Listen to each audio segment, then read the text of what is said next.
Salut, c'est Hugo. Cette semaine, on va parler de Xavier Dupont de Ligonnès, de la situation en Syrie, de la Convention citoyenne pour le climat, de Damso qui s'engage et de Joker qui bat des records mais suscite la polémique. Et pas d'inquiétude, cette dernière actu sera sans spoiler. A noter que cette vidéo est réalisée en partenariat avec nos amis de NordVPN. Si jamais vous voulez plus d'infos et découvrir l'offre qu'on vous a décrochée, eh bien rendez-vous dans la description ou alors en fin de vidéo.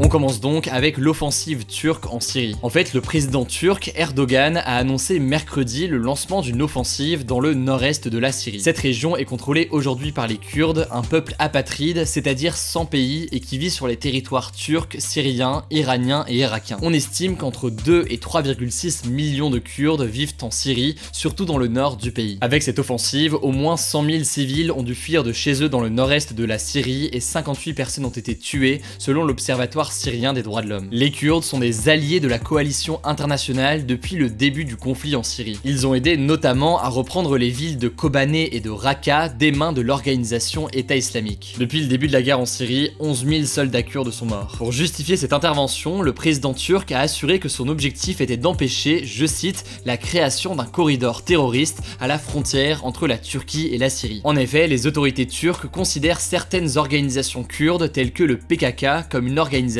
terroriste. L'objectif des Kurdes est donc de les faire reculer de la frontière car ils les considèrent comme dangereux. Quelques jours avant l'offensive, 2000 soldats américains avaient été annoncés comme retirés de cette zone. Ces troupes américaines étaient en fait un rempart contre une attaque turque et les retirer a donc laissé le champ libre à la Turquie. Pour les Kurdes, vous l'imaginez, cette décision est un coup de poignard dans le dos venant des Américains. En réaction, le Conseil de sécurité de l'ONU s'est réuni en urgence jeudi. Les 5 membres actuels européens du Conseil, à savoir la France, la Belgique, l'Allemagne, le Royaume-Uni et la Pologne ont demandé à la Turquie d'arrêter son action militaire unilatérale en Syrie. Le risque avec cette offensive, c'est notamment que les Kurdes pourraient perdre le contrôle des prisons où sont enfermés les djihadistes. Au-delà de la fuite potentielle de ces membres de l'État islamique actuellement emprisonnés, eh bien la communauté internationale redoute aussi que les Kurdes sans territoire migrent vers l'Europe. Dernière nouvelle, samedi soir, la France a annoncé suspendre les exportations vers la Turquie de matériel de guerre susceptible d'être employé par la Turquie en Syrie. Bref, tout ça risque de beaucoup déstabiliser la région qui est en guerre depuis maintenant 9 ans. Enfin, au passage, concernant la Syrie, vous avez probablement vu mon post sur Instagram. Il y a 2 semaines, j'ai pu rencontrer Ouad Al-Kateb, réalisatrice du documentaire appelé Pour Sama. C'est un film qui est immense et très émouvant. C'est une plongée en fait dans la Syrie en guerre depuis Alep. Bref, je ne peux que vous le recommander et si jamais vous voulez plus d'infos, eh bien je vous mets un lien dans la description. Avant de vous présenter les autres sujets que je vous ai annoncés, on revient d'abord en France avec la Convention citoyenne pour la transition écologique qui a commencé vendredi 4 octobre. Le concept est simple, 150 citoyens ont été tirés au sort en France et ont commencé à travailler pour 6 mois sur des propositions de loi pour lutter contre le réchauffement climatique. La question qui leur est posée est la suivante: comment réduire les émissions de gaz à effet de serre d'au moins 40% d'ici 2030,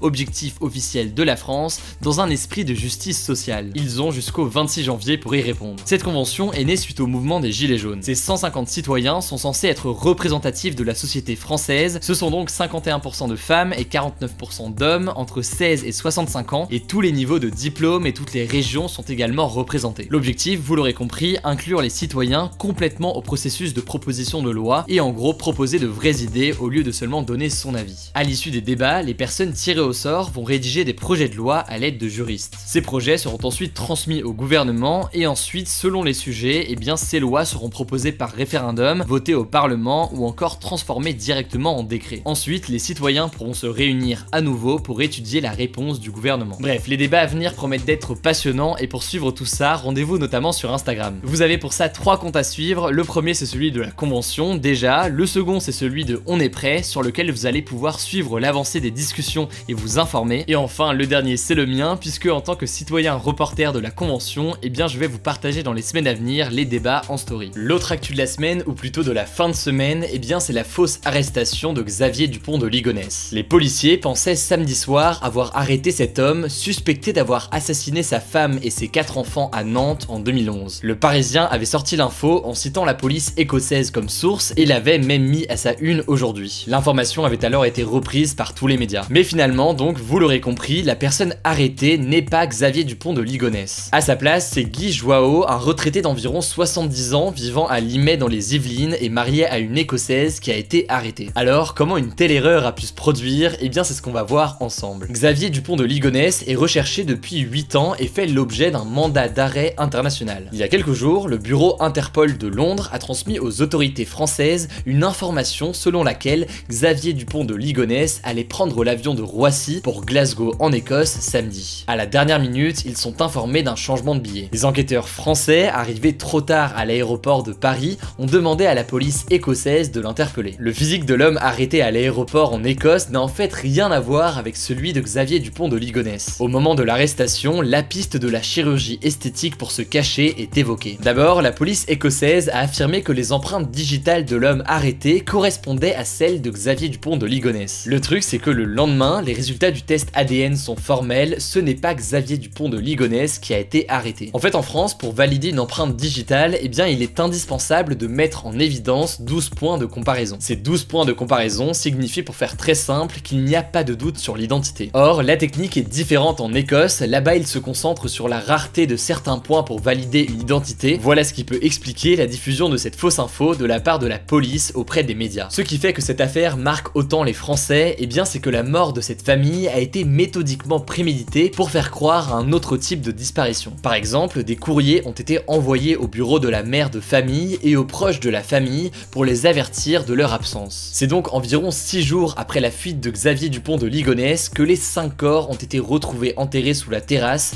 les victimes ont été droguées puis abattues avec une carabine. Bref, du coup, vous l'aurez compris, fausse alerte, on ne sait toujours pas où il est et s'il est vivant. Vous le savez, on parle quasiment jamais de faits divers sur cette chaîne, mais pour celui-ci, on vous tiendra au courant de l'avancée de l'enquête dans les actus du jour sur Instagram dans les jours à venir. On continue avec le rappeur Damso qui a annoncé le lancement de sa fondation humanitaire. Appelée Vie sur nous, sa fondation vise à lutter contre l'exploitation minière en République démocratique du Congo, la RDC, le pays natal de Damso. En fait, il faut savoir que la RDC possède de nombreux minerais comme le cobalt, l'uranium, le fer, l'or, les diamants, le cuivre et plus largement des métaux rares qui servent notamment à fabriquer des smartphones. Pour vous donner une idée, ce pays est le premier producteur de cuivre d'Afrique et le premier producteur mondial de cobalt. Le problème, c'est que des groupes armés ultra-violents s'affrontent pour exploiter ces mines et c'est pour ça que ces ressources sont à l'origine de conflits dans l'est du pays. Du coup, en réalité, la RDC et sa population ne profitent pas du tout de ce sol très riche. L'État n'investit pas pour gérer correctement ces mines qui sont donc exploitées illégalement par des groupes armés. Aujourd'hui, le pays est le 7e pays le plus pauvre de la planète. Avec sa fondation, Damso espère donc lutter contre ce phénomène, surtout que c'est à cause de ces conflits armés qu'il a dû quitter la RDC à l'âge de 9 ans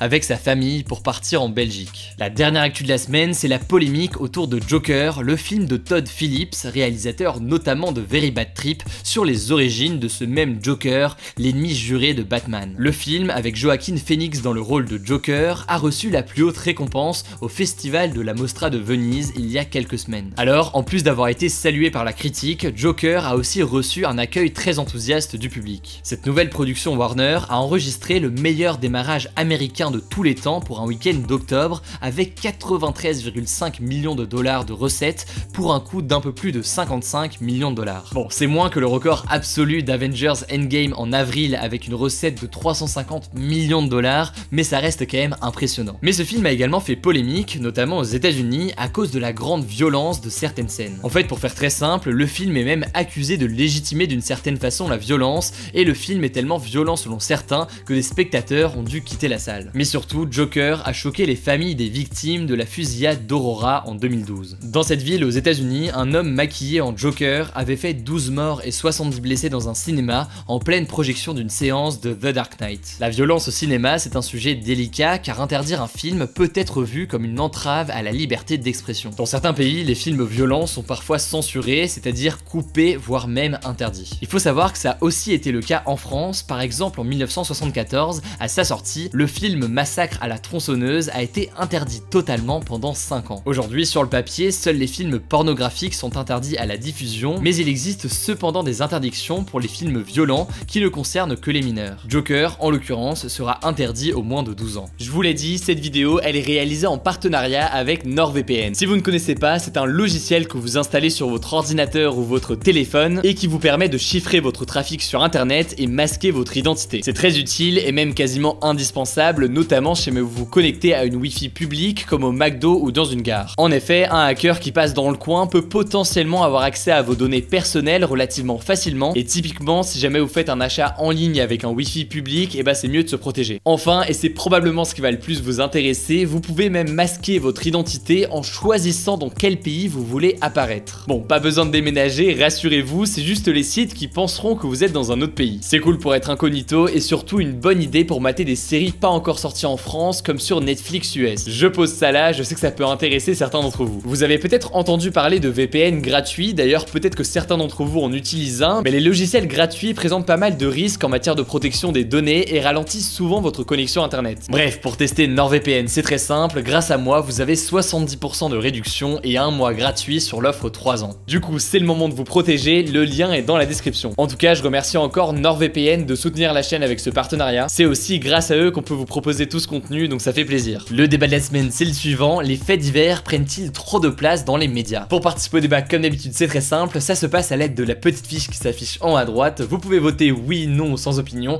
et surtout, je vous invite à en débattre dans les commentaires, j'irai lire tout ça. Voilà, écoutez, je crois que j'ai tout dit, dans la description, je vous mets des liens si vous voulez en savoir plus, on se dit à très vite.